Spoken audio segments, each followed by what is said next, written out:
So as we're looking at it, because that kind of draws our eyes, we're like, oh, that's kind of odd. We look down, and the Wizzo in the other airplane comes up and says, "Oh my God." And I'm kind of looking at the same thing. I go, dude, what is that thing? What we see is this white Tic Tac looking object just above the surface of the water. And it's going north, south, east, west. It's just radically moving forward, back, left, right at will. It went from wherever we were at to about 60 miles in maybe 30, 40 seconds. It's already over there. And they didn't track it. It just appeared. It shows back up on the radar, and they go, it's here. So we're like, okay.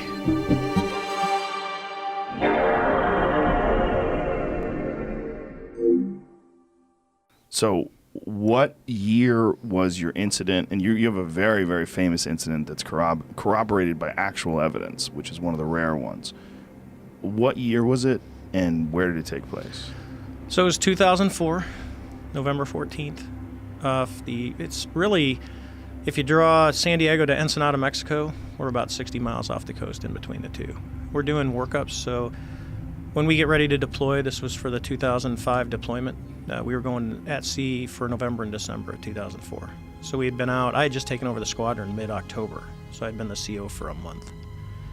So we go out and we're putting the battle group pieces together. So it's not just the air wing, but we're on the carrier. We've got the cruiser. We've got all the support ships out there, and we're going to integrate all the defenses and train as one unit. So the exercise that we're going to do is an air defense exercise where there's good guys, bad guys. They're all from the air wing. So the bad guys today are going to be the Marines, VMFA 232, the Red Devils. So they're going to launch, and they're going to go about 100 miles south of the ship, and we're the good guys, and we call it a 2v2, so it's two of us against two of them. And we're going to work with the USS Princeton, which is going to be the controller, and they're going to control the blue forces, and then the red guys are going to give us a presentation that, they're going to try and intercept so we can stop them from getting up towards the carrier. So that's kind of the training set that we're all good. So the Marines take off first, and they start heading to the south. Now, we have no idea that for 2 weeks, the 2 weeks we've been at sea, they've been tracking these things coming out of the sky. And when I talked to the Princeton controller, he's like up to about a dozen of them. They would come down from above 80,000 feet. They'd drop down to about 20,000 feet. They'd hang out, and then they'd go straight back up after about 3 or 4 hours. Now, when you say they've been tracking them, who specifically? This is the USS. The Princeton was tracking them. They saw them on the Nimitz radar, and the E-2 could see them. Because they're out there, that radar's on all the time. And the Spy 1 system on an Aegis cruiser is, the Stadar is probably one of the most sophisticated systems in the world. So typically when something like this happens and there is some unexplained phenomenon, what do they do?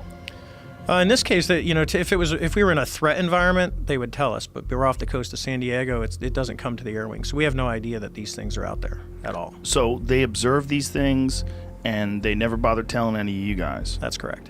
So they just knew that these things had been visiting this area, yes, but they just allowed this training exercise to take place anyway. Yeah, talking to them, for the 2 weeks, they would show up, but it was when we weren't flying. So the typical carrier schedule is, for us, it was about noon to midnight.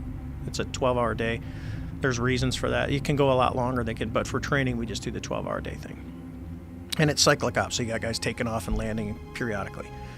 So we were on one of the first goes. It's noon, 1 o'clock, somewhere around there, and we take off. The Marines take off first, and my buddy Cheeks, who's the CO of the Marine Squadron, he was leading the Red Air. When he launched off the carrier first, they called him up and said, "Hey, what do you got on board?" Well, the original legacy F-18s don't have as much gas as the Super Hornets. Super Hornet's about 30% bigger. So they start talking to him about fuel, and based on how long we're going to be airborne and everything else, they go, "Hey, why don't you just go ahead and proceed to your cap point?" Because we had just taken off.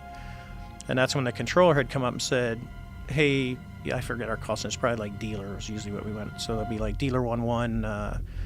This is Princeton Control. What do you got? Say your loadout. And I kind of chuckled. I said, "Well, I got a CATM-9, which is basically just a blue metal tube with a seeker head for an AIM-9 IR missile. It's a training. It doesn't come off the airplane. You can beat it with a sledgehammer. That's the only way you're going to get it off, or you got to unlock the lugs with a key." So I'm like kind of chuckling. He goes, "Well, hey, we're going to cancel the training." So we're like, "Okay." He says, "We got real world vector, and they're going to send us out to the west." So picture if it's, if you got a clock, the Nimitz is in the middle. We're a little bit south of that, about 40 miles south, and then the Marines are about 100 miles south of the ship. About 60 miles between the two of us. So as this is all happening, my wingman is joining up right? And these are F-18Fs, so there's 2 people in each jet. So it's me and my Wizzo, which is weapon systems operator, and I've got the other pilot and the weapon systems operator in the other jet. So they tell us all this, hey, we're going to real world vector, and they send us out 270, about 60 miles away from where we're going. So now we're going out even further out to sea. We have no idea what we're intercepting, and this is when the controller starts talking to us. He says, hey, sir, we've seen these objects. For 2 weeks, they've been coming down, and he's giving us the whole story. He says, we need you to go investigate. We want to know what these are. So, but they're asking you to investigate in a jet that's unarmed. That's correct. Okay. Yeah, we have no... And there's reasons for that we don't fly. We typically don't fly with live ordnance unless we're actually going into like a combat zone or we're on a training range and we're going to shoot something. And the reason is you can go through history of the Navy or Air Force. If you put live missiles on airplanes and then you start doing training where you're squeezing the trigger, someone always messes the switchology up and someone gets shot down. It's happened multiple times. So we don't do it. There's times that we do, but it's rare. So we start flying out to the west. Now I want you to think, because the other pilot has when you talk to, it's out there, it was a female. When you talk to her, here's the kind of goes through the mindset of, hey, we're off the coast of Mexico, real world vector. We have no idea what we're going to look at. Probably drug runner, because you get the drug runners coming up the coast. So we're like, okay. So we drive out, and they're calling down ranges. So they're telling us, hey, it's 270 at 30 miles at 20,000 feet. And it's, and then you just count down the ranges, and we're talking back and forth the whole time.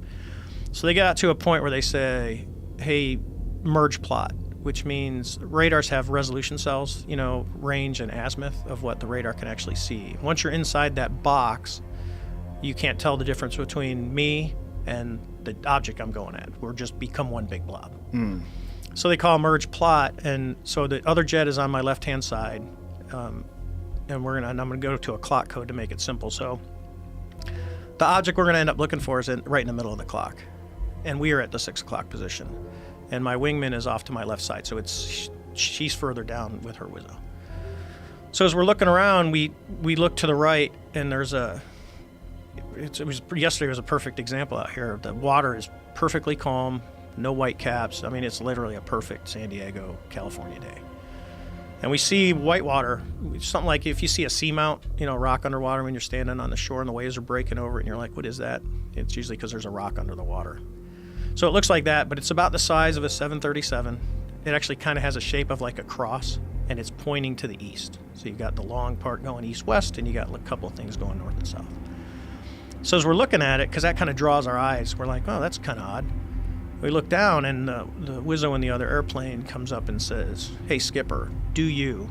And that's about what he gets out of his mouth. And I'm kind of looking at the same thing. I go, dude, do you see that? What is that thing?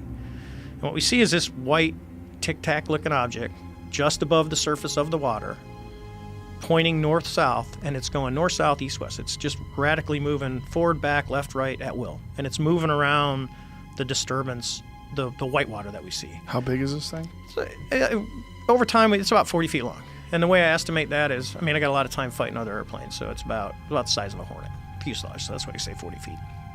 And this thing's just going left. So the first thing you see when you look down, you go, and this is with our eyes, it's not sensors, right? So we're looking down at this thing, and first thing you think is helicopter, right?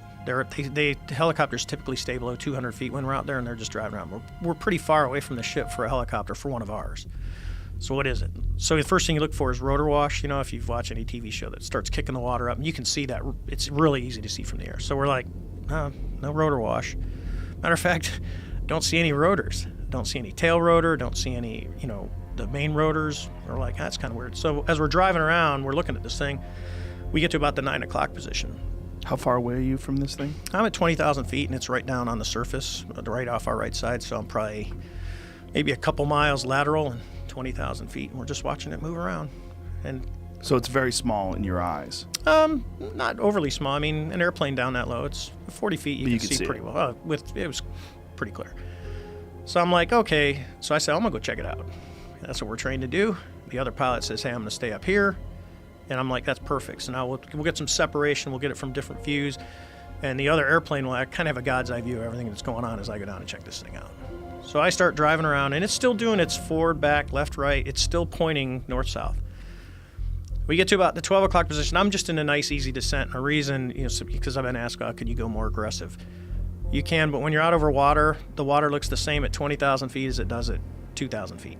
You don't, so you can easily put yourself in a non-recoverable position if you're not paying attention and you go into the water. So I got this nice easy descent. I get to about 12 o'clock, and as I'm coming down, I could guess probably about, 18,000 feet now, a couple thousand feet below the other airplane. The Tic Tac just kind of rapidly goes boop and turns, so now it's kind of pointing east-west, and now it mirrors us. So it's above the surface, we're up high, we're coming down, it starts coming up. I'm like, well, this is getting interesting. So we kind of drive all the way around a circle, I'm descending, it's coming up, and I get over to about the 8 o'clock position on the clock, and it's over at about the 2 o'clock position. Well, the quickest way, as we know as kids, to get someone, you can keep going around the circle, nothing's going to happen. You cut across the circle. So I'm about, I don't know, probably 2,000 to 3,000 feet above it, and I just kind of drop my nose aggressively, and I cut across the circle, and it's coming this way. It's because I'm trying to fly to where it's going to be, because I want to join on it. I want to see how close I can get to it. Right. And as I'm pulling up, it's kind of starting to cross my nose, and it starts to accelerate, and within about less than a second, as I start to pull nose onto it and it crosses right in front of me, it just goes poof and it's gone. So I call the other airplane and I said, hey, do you guys see that thing? And they're like, sir, it's gone. We don't see it at all. So I'm like, okay, that's kind of weird. So we don't see it, we're looking. At the same time I say, hey, let's turn around and let's go back to see what was in the water. Was there something there? So we turn around, we're right there. We haven't gone anywhere. It's gone. Water's perfectly, there's no white water, nothing, it's just blue.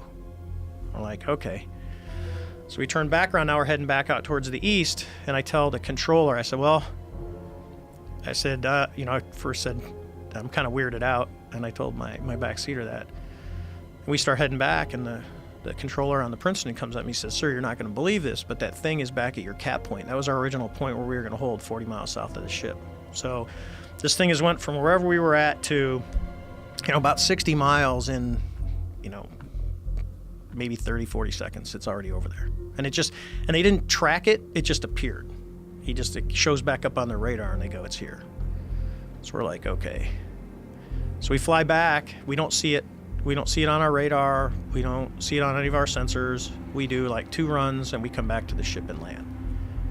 So as we're in we call it the PR shop. We're taking off our flight gear. One of my crews is getting ready to go out, and I think they were going to be on a tanker mission, but they had a targeting pod on board. So they launch off, and we're telling them about this before, and the backseater, Chad, says he's really determined he's going to find this thing. So he tells the pilot, hey, we're going to find this thing. So they're just out driving around, and in the back seat of a Super Hornet, there's no stick, but there's side stick controllers, and they're to control the sensors, because that's what the weapon systems guys do. And they can change displays really fast by just hitting a button, and it'll flip from the radar to the targeting pod. And the way the system actually works is when you see something on the radar and you designate it as your primary target, all the other sensors will look at that point. So everything is kind of synced together. So he picks up a hit on his radar and he goes to lock it up, because I watched all the tapes. He goes to lock it up, and immediately the radar can tell, it gets signals back that it's being jammed. And technically jamming is an act of war. It starts jamming the radar, goes into a jam extrapolate, a bunch of stuff happens on the scope. Well, he's smart enough to castle to his targeting pod, and he takes a passive track, and that's the video that you see of the Tic Tac, where it's just sitting in the middle of the screen real quiet. So he does that, and he goes through, if you watch the video, if we had it, I'd go through it with you, but they go through all the different modes. So he goes, it's an IR and an EO. EO is TV, it's black and white TV camera. Jamie, we have the video? Okay, here we go. Now, explain what are we seeing and why are we seeing it in this particular Okay, shade? So we'll just kind of go around. So if you look at the OPR is operate in the top left corner. NAR is narrow field of view, which is zoomed in. IR at the top middle, it means it's in infrared mode. So instead of seeing color, you're seeing temperature variations. And these things are extremely sensitive to when like tenths of degrees, they will tell you the difference due to color. So it'll go from black to white. So in this case, white is hot. So if you look down in the bottom left corner, it says WHT. That's white. It means white is hot. So the object that you're looking at is hotter than the sky around it. But what you also notice is there's no plumes. Now, if you're looking at an airplane, when you get closer, you'll actually see the exhaust coming out, and there will be a really glowing plume. That's important as we look at the video. And then most of the stuff on here you really don't need to know. What you can look at is the bottom right corner, it says 19,990 and a B. That's the altitude. And if you look up in the little words where it says HDG and then BALT, it's autopilot. So it's on altitude hold. It's just flying for that. So you can go ahead and play the video. And so those 2 bars next to the white object, that's a passive track. So what he's done is he's commanded the FLIR to track that. So what the system does is it uses, it's actually tracking, it can track pixels, and it's just basically block those hot pixels, those white pixels from the black ones. And then you're going to see now, pause it real quick. So up at the top, see it went to a white screen with the black object. This is a black and white TV mode. And if you look at the top, it says TV. So narrow in TV mode is actually, you can get closer than narrow in IR. It's literally, narrow in IR is about medium in TV mode. So you can get closer with the TV mode. So as you look at it now, in this case, you would actually start to see stuff going on. And even in TV mode, because you get exhaust, the black exhaust that comes out, you'll usually be able to see kind of some of that coming out of the back end. You don't see anything. This thing's just sitting there. And if you look at the top where it says 3 right, that's the pod is looking 3 degrees right of the nose of the airplane, right? So he's just flying along. The bottom numbers, don't worry, those are time. So it's 41:56. So go ahead and hit play. And what he's doing is Chad's going through all the different modes because he's like, oh, I got it. And he's going to try and see the best video that he can get. Now, there's rumors that this video is like 10 minutes long. No, what you're looking at is the entire video. Now, notice where it says 99.9. Mm-hmm. So hit pause real quick. What that means is while he's got the targeting pod, because that's his primary sensor right now, the radar is still trying to look at this object and trying to range it, and the radar can't get ranging on it. So the object is doing something to say, I'm not giving you back, because it's just a Doppler radar, just like a police radar is a Doppler. It's trying to get a ranging on you, and it can't do it. So when it says 99.9, the radar cannot see this object right now. It's not allowing it to get ranging. And I think that's super important, Dave, the way he explained it to me. Active jamming compared to passive jamming. This is a technology that is actively jamming this system. Rather than something like stealth aircraft, which is the shape and the texture of the... Yeah, it's... Because everyone thinks stealth is invisible. It's not. It's a technology to basically make it harder for radars to see you. And that's the whole thing. If you look at, airplanes that are nose on are harder to see than airplanes at the sides. Kind of like, think of a barn door. If you're looking at the whole barn door, it's really easy to see. If I turn the barn door sideways where it's really thin, it's going to be a lot harder for you to see it. Got it. So that's the easiest, most basic way to look at this. So keep going. You can play again. And you can look, the airplane is still sitting at 20,000 feet. It's doing 250 knots. He's going to go through different modes and try and lock it. And it's just kind of sitting, and all of a sudden, as the video goes on, I think it's 1.5 minutes long. See, it's going to try and reacquire. It recenters the pod, so it's slowly drifting to the left. The Hornet is still going the same heading, just kind of hanging out, and they're just filming this thing. And then when they get close, it's going to zing off the left-hand side.